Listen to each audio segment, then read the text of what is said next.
දැන් ඔය යන්තම් ගේමක් ගහ ගන්නවා ෂේප් එකේ මොකක් හරි ඩිග්‍රියක් කර ගන්නවා නිකන් ඩිග්‍රියක් නෙමෙයි ෂේප් එකේ ගොඩ දා ගන්නවා රට පයින්නවා එහෙම මානසිකත්වයකින් හිටියොත් මොකද්ද වෙන්නේ අය කෙලවෙනම ඔයාලා හිතන සුන්දර ලෝකේ නෑ මං හැමදාම කියනවා ඔයාලා හිතන්නේ කැම්පස් එකේ අවුට් වෙදි ලක්ෂ 5ක 10කට සැලරියක් හම්බෙයි කියලාද මං කියන්නේ මේ අපේ රටේ අනිත් දේවල් ටික හැදලා තිබ්බනම් මේ බලන් එනම තැන්වල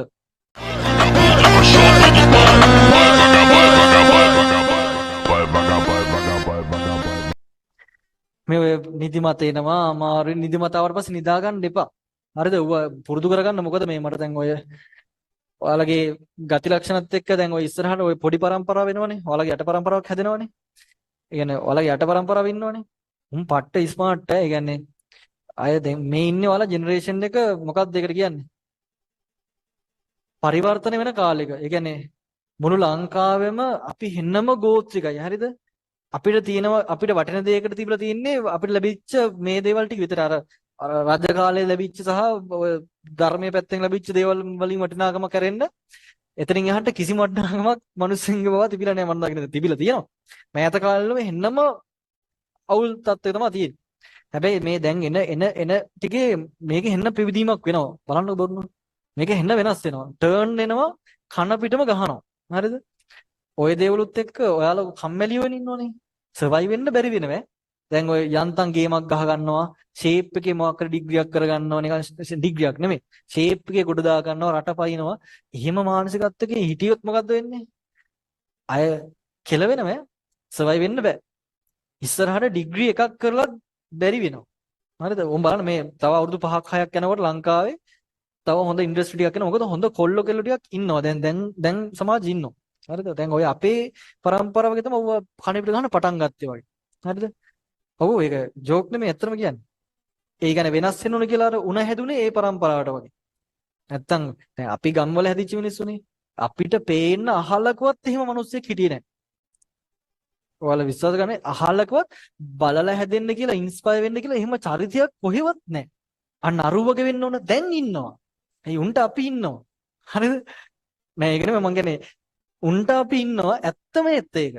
ගමකට එකක් හිටියනම් ඇති ඇති හොඳටම ඇති. ගමක හොඳ කොල්ලෙක් දිනු වෙන්න කොලන්න මුළු ගමේම කොල්ලොන්ට පොඩි ටාගට් එකක් එනවා මෙහෙම වෙන්න ඕන කියලා. ඒකත් එක්ක උන් වෙනස් වෙනවා. ඉගෙන ගන්න බැරි වුණා කියපකෝ මොනවා හරි පුහුණුවක් කරලා උන් එන ගේමක් ගහනවා. මං කියන්නේ මෙතනින් ඉස්සරහට සවයි වෙනකොට දැන් මේක විතරකුත් මදි පොතෙන් විතරක් ගේම ගහන්න ගෙදෙට්ටලා ඕනනම් ඒවත් දැන් ඔය AI එහෙම දේවල් ඇවිල්ලා වෙන විකාරයක් වෙලානේ තියෙන්නේ. එතකොට පොඩ්ඩක් අර ඔයාලගේ තියෙන දේවල් ටික පොඩ්ඩක් ක්වොලිටි හදා ගන්නවද නිකන් ඉන්න එපා මෙතනින් පස්සේ ස්පෝර්ට් එකක් කරන්න පොඩ්ඩක් සෝෂල් වෙන්න පැහැලා ඉන්න නිකන් අර පොඩ්ඩක් ඇක්ටිව් වෙලා ඉන්න කොල්ල කිලු විතර ගේමක් ගහන ඕන දෙයකට ඔට්ටු වෙන විදිහට සෙට්ලා ඉන්න එහෙම වෙන්න ඕන නැත්තම් සවායි වෙන්න අමාරුයි තොත්ත බබු වෙන්න එපා කොල්ලෝ නම් විශේෂයෙන්ම සමතුලිතව ඉන්න හදන්න එපා සමතුලිත වෙන්නම එපා මොලේ කියන්නෙම දැන් ඇති සමතුලිත වෙයන් කියලා වෙන්න නම් එපා කැම්පස් ගියාම තේරෙයි දැන් කොල්ලොන්ගේ ටාගට් එක කැම්පස් ගිහිලා එළියට එනකොට තමන්ගේ ස්ථාවරත්වය හදා ගන්නවා කියන එකනේ. අපේ කාලේ එහෙම දෙයක් අපිට තේරුන්නේ නැහැ. අපේ කාලේ අපි හිතාගෙන ඉන්නේ අපේ කියන්නේ තියෙන තත්ත්වත් එක්ක අපි හුරු වෙන්නේ. කැම්පස් ගිහිල්ලා ඇවිල්ලා අපි ජොබ් එකක් කරන්න ඕන. ජොබ් එකක් කරලා ලෝන් එකක් දාලා ගෙයක් හදන්න ඕන වාහනයක් ගන්න ඕන ලෝන් එකක් මත තමයි ඩිපෙන්ඩ් වෙන්නේ. නැත්තම් ඉංජිනේර කෙනෙක් වුණා කියලාත් එහෙම මහ ලොකු බෙඩයක් එළියට ආපුවම දෙනවද? නෑ. ඔයාලා විශ්වාස කරොත් ඔයාලා ඒ ලෙවල් කරන්නේ නෑ මම පඩි ටික කිව්වා. ඔයාලා හිතන සුන්දර ලෝකේ නෑ මං හැමදාම කියනවා. ඔයාලා හිතන්නේ කැම්පස් එකේ අවුට් වෙදි ලක්ෂ 5ක 10කට සැලරියක් හම්බෙයි කියලාද? එහෙම හම්බ වෙනවා සීමිත පිරිසකට විතරක් සීමිත පිරිසකට. හරිද? සීමිතම පිරිසකට. ඒත් 5කින් ස්ටාර්ට් වෙයි කියලා මං හිතන්නේ නෑ. හරිද? තියෙයි ඒක හැමදේම කාලෙත් එක්ක. එතකොට ඒ කාලය ඇතුලේ ඔයාලා පර්ෆෝම් කරන්න ඕන. ඔයාලගේ දේවල් ක්වොලිටි හදා ගන්න ඕන. නැත්තම් ඔයාලා සාමාන්‍යයෙන් එඩිට් අවුට් වෙනකොට ජොබ් පඩි කීයද දන්නවද? දැන් ඉන්ජිනියරින් ගන්න කෙනා මම සාමාන්‍ය ලොකුම පඩිය තියෙන්නේ. අනිත් එකට ඊටත් වඩා අඩුයිනේ. දැන් සිවිල් ඉන්ජිනියර් කෙනෙක් ගත්තොත් මේවට වැටෙන්න හදන්න එපා. සාමාන්‍යයෙන් රුපියල් 75000ක් 60000ක් 75000ක් තමයි බේසික් එක මුලින් වැටෙන්නේ. හරිද? බොරු නෙමෙයි. හරි? මේ පේපර්ස් බලලා ඊට වඩා ගන්නවා කියපාරට හරිද? එහෙම එකක් තියෙනවා හොඳේ.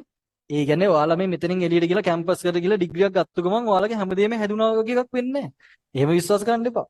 ඒක ඇතුලේ හෙන්න වැඩ කරලා හෙන ගේමක් ගාලා හැමතැනින්ම ඔයාලා සර්වයිව් වෙලා දැන් අර ලංකාවේ මොකද කොරෝනාවත් එක්ක සිවිල් වැටුණානේ.